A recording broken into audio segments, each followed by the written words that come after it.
Hi everyone. In today's lesson, we're going to talk about how to solve equations that rely on variation.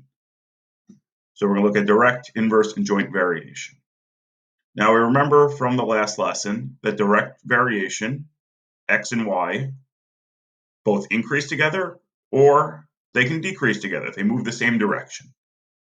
Inverse variation, as one increases, the other decreases, so they're moving opposite. And then joint variation is three or more variables, whereas x increases, z increases, or as y increases, z increases. So as long as one of the two variables that are together increase, the variable that's isolated by itself increases. So here are some steps whenever I'm asked to solve a variation equation. So step one should always be write the equation. We might have multiple unknowns, but pick, do we have y equals kx, y equals k over x, which is the same as k equals xy, or do we have a joint variation equation? Then substitute the values that we know so we can solve. Step three, we're going to solve for k. K is the only thing that maintains constant. The other variables are changing depending on the situation. And then at the end, we're going to have to solve for the variable that we're asked to solve for. So let's look at this case. An object's weight on the moon varies directly as its weight on Earth. So I know as my Earth weight increases, my moon weight increases. So when Neil Armstrong went to the moon in 1969, he weighed 60 pounds on the moon, but weighed 360 pounds on Earth with all of his gear. What is the moon weight of one of you who weighs 186 pounds? So we're going to pick, it says directly, so that's y equals kx. So write the equation. So y equals kx, or I used m and e. So the moon weight equals something times the Earth weight.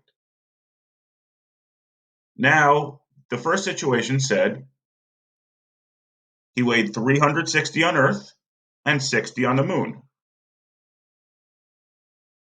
Now we can solve for k. We divide by 360 on both sides and get k equals 1/6.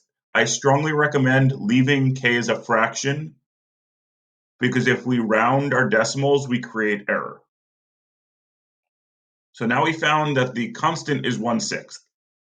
We still do not know the moon weight of this 186-pound person, and that's what we're going to find next. So we're going to substitute k into that original equation. So this looks like a linear equation. Y equals 1/6 x, or m equals 1/6 e. Now it asks me, what's the moon weight if I know the Earth weight? So I'm going to substitute the 186 pounds in for the Earth weight. I'm going to evaluate that, and I get 31 pounds. So if I weigh 186 pounds here, I can go up to the moon and reweigh myself, and I can only be 31 pounds. Now we can also look if we have variation inversely. So inverse variation, we're going to use the same process. So step one is going to be write the equation. So k equals x times y. As x goes up, y goes down. I then fill in the variables. So I know 10 and 3. I can evaluate that, and I solve for k.